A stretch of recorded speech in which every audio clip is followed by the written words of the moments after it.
Welcome back to Drinking with Craig and Roger. I'm Craig. I'm Roger.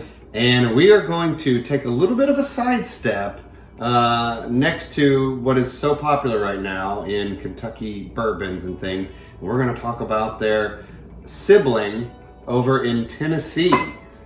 Yes, Tennessee whiskey, by the mash bill and the method of processing, could be classified as a bourbon. But instead of filtering the whiskey after it's aged, Tennessee, the major Tennessee whiskeys filter it before it goes into the barrel. They believe that gives it a smoother taste. And there are two well-known, long-established Tennessee whiskeys, Jack Daniels and George Dickel. Jack is by far the biggest. George Dickel could almost be classified as a craft distillery. It's pretty small. I've been there. I've got a shirt I got there. Big fan. So there we are. The main difference is that in filtering it through about 10 feet of charcoal, Jack Daniels goes right to the charcoal, and George Dickel puts a virgin wool blanket on top of the charcoal as well as on the bottom. And to my taste, that adds a little difference to the finish. It is one of the most distinct American whiskeys I've had, in a way, the bourbon style whiskeys. They have their own taste profile for sure. And so what we have here is the run-of-the-mill Jack Daniels. One of the most popular whiskeys in the world, for sure. This is bottled at about 80 proof. And we have two versions of George Dickel, which are a little more premium. They will be. They have an advantage for intensity. The bottle and bond is 100 proof, and this hand-selected barrel is 103 proof. So they will be more intense than Jack Daniels. And they do, of course, George Dickel does make their own kind of version of a Jack Daniels. Their standard ones, which are far cheaper and easier to drink. And they're somewhere in the high teens. As far as the price? last time for price, yeah. Anyway. But that's about the background here. And the Tennessee distillers want to have their own style because they want to be distinguished that pride, from the bourbon. So anyway, let's try a little bit of Jack. We'll try it straight up first. I think that most people who drink this Jack drink it in a mixed drink, but it was always intended to be drunk straight. Okay. They've been making it since the 19th century. Yeah, right? somewhere around 1860, somewhere around there. I don't really. Got a minute. Smells good. Yeah. They stopped during Prohibition, but restarted again. And anyway. But it's a very clean smell. Very clean. Has a nice nose. Yeah. Give it a whirl.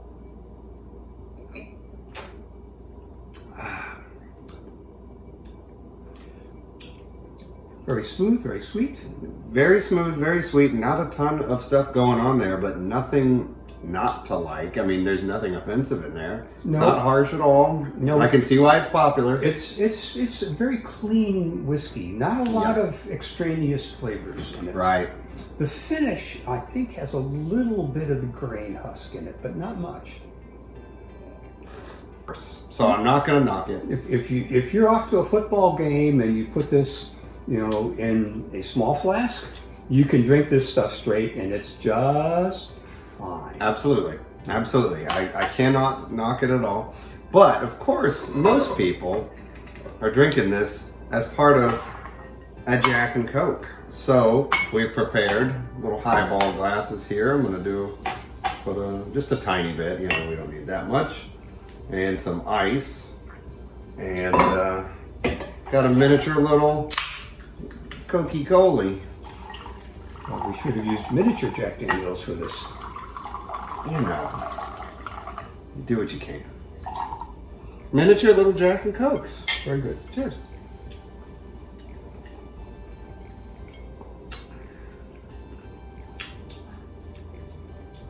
Goes down very easily. Goes down very easy. Nothing not to like there. Real simple, cheap, easy cocktail. Mixed drink. Whatever. That's it. Nothing not to like. That's why it's popular. I can see why it's popular. Oh, it's. I can see why it sells. And smooth. Just very smooth. But for me personally, it says number 7, trying to give you the idea that it's 7 years old, but it's not. Oh no, it was like their 7th formulation or something. No, I think that's to not the 7th formulation. He knew how to do this. He learned from I think it was a slave that taught him on his father's farm. But at any rate, that was not because he tried 7. This was 7th try. No. It was that. Anyway, 7 gold medals. I don't know. They come up with that 7. Somewhere. Yeah, well, there are 7 days in the week, and some people said there were 7 planets at one time, and 7 are the heavenly virtues. And it certainly has been lucky number 7 for them. That's it. Anyway, whatever. All right. Well, our second pair is from George Dickel, which is considerably smaller.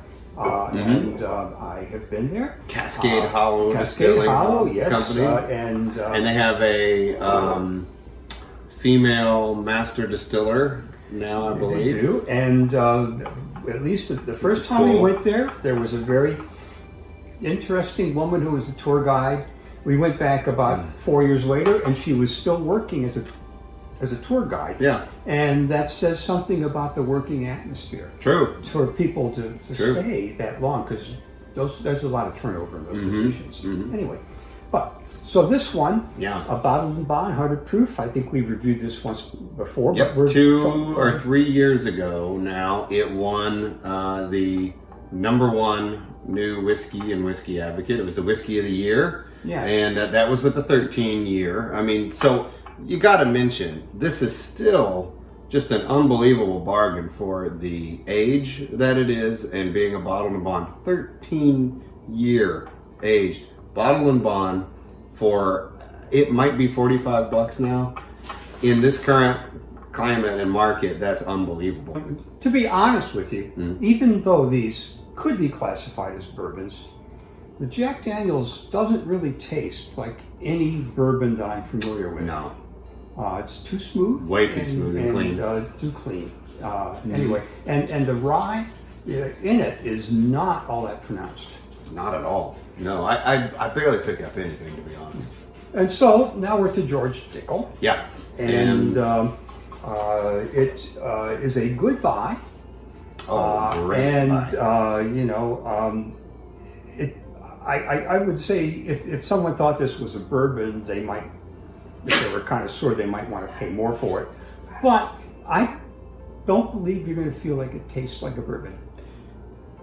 Yes and no. It's its own thing. George Dickel is extremely distinct flavor. Yes, let's try it. Yeah, we'll try it and see what we say. But at 13 years, the nose is very similar, to the Jack Daniel.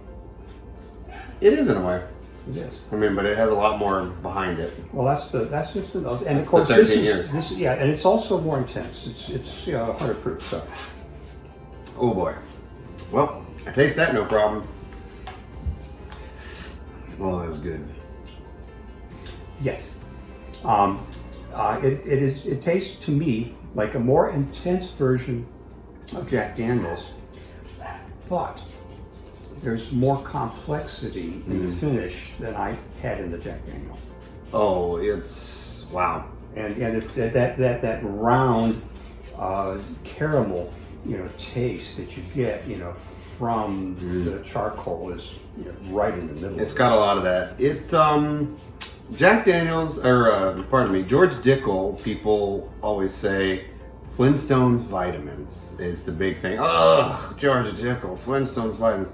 They have their own unique flavor profile, and not everything they make has that. But this bottled and bond, this newest one, the 13-year, it does have that there, but not in such an extreme as the first one we reviewed. No, and I am, as I sip it a little bit more, I'm tasting the rye pop out too. It's got that spice there from the rye, for sure. Very bright flavor, sweet. It's got the sweetness, and then that age is bringing out the oak there on the end. Yeah. A lot of those woody, oaky notes, dark. And a little bit of fuzz that I attribute the fuzz to the wool that goes through myself, but they don't talk about that. but I really think that the wool adds a little bit to the taste. When you say it and I smell it, I'm like, kind of smell the wool blanket. I don't know why. It's not there. There's no way. But power of suggestion. But it's at the end. It's at the finish. It's really good stuff. I mean, I'm serious. If they put a different label on this that didn't say George Dickel and it said bourbon on it, they would probably sell it for at least twice as much, and people would probably, especially if they said it was 13 years old. You know. Well, exactly. Yeah. I mean, you cannot get a 13-year-old bottled and bond bourbon for less than $70. That might be the lowest I can think you'd get one. It's great stuff, and again, I think this is a top contender for the Drinking with Craig and Roger Value Awards. Yes. You can't go wrong. I love it. It is just a little bit of an acquired taste for people who are used to just having candy sweet Kentucky bourbon. Well, let's try this other one here. This is a barrel select. Okay. It's hand-selected barrel, aged 9 years. Okay, and bottle number 179. Okay. Anyway, it's a small This is a batch. single barrel store pick of, right? Is it a store pick? You have a little thing dangling from there? I'm looking for it. I don't. Right here. Right here. Read the little tag. This is their old single barrel program that they've just stopped. Yes, it's the Bottle Shop Athens. Here we go. 9-year pick. It might have a little bit more info. It's got the barrel number and the barrel date. So this was put in the barrel in 2009 in October. Age 9 years, so you can do the math there. So you've had this for a little while, or they have. I have, yeah. I bought it. 2018. I love this stuff. I've only had one other of these. It was great, but it was totally different from the bottle to bond. Well, they you know, when it's a single barrel, they pick the best barrels, the ones that they like, or off profile, ones that just taste distinct and different from the normal. But the bottle and bond has been number of barrels put together. Oh yeah. To achieve a certain taste. The same taste amongst them all. But boy, this one smells great. It's the same smell, sort of. Yeah. The other one I have is like peanut shells. The whole thing is like peanut mania. But it smells a lot like the bottle and bond to me. At least up front. Wow. I'm not getting very much of that Flintstones vitamins on there. That tastes a lot like a Kentucky bourbon. There's A little different though. There's a nice little fuzzy stuff on the back of this. Yeah, the back end. Pretty The round, finish has some unique elements there, which are very similar to this. Oh, this good one Lord, in this is the, good. Yeah, but it's a nice whiskey. Wow. That is good. So I've had 2 of these now, 2 different single barrel picks, and if you see those, definitely pick one up. They're probably like $40. Something like that. Wow. Great Value. And it's 9 years. It's aged all it needs to. I mean, if you age something 16, 20 years, it marginally will get better. But by 9 years, this stuff is pretty good. And how many times they take that 16-year-old barrel and open it up and there's no liquid inside?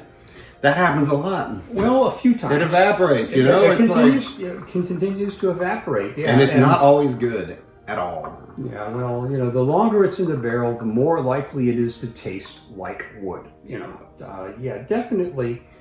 These are the 2 most widely known and distributed Tennessee whiskey distillers, and they make an excellent product, and it is a little different than the typical Kentucky bourbon, and they're proud of that. And anyway, I just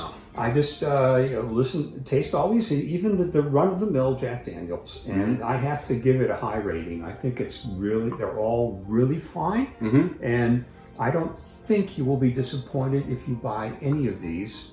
So the two biggest distilleries in Tennessee really are pumping out a lot of very easy to drink and affordable stuff. And also, I mean, they really are. We didn't have any of the higher end Jack Daniels stuff, but they both make some killer higher end products that are relative steals for what they are. I mean, they really are both underrated in a way. So Absolutely. highly recommend checking them out. So they have their own thing going. For this episode, we've talked about the most widely distributed Tennessee whiskeys. Yep. We're going to, in our next episode, we'll talk about a few less widely distributed ones. And if you like what we're doing, please subscribe, send us comments. Yep. We would like to hear them. Yep. Let us know what you think. And until next time, cheers. Cheers to you.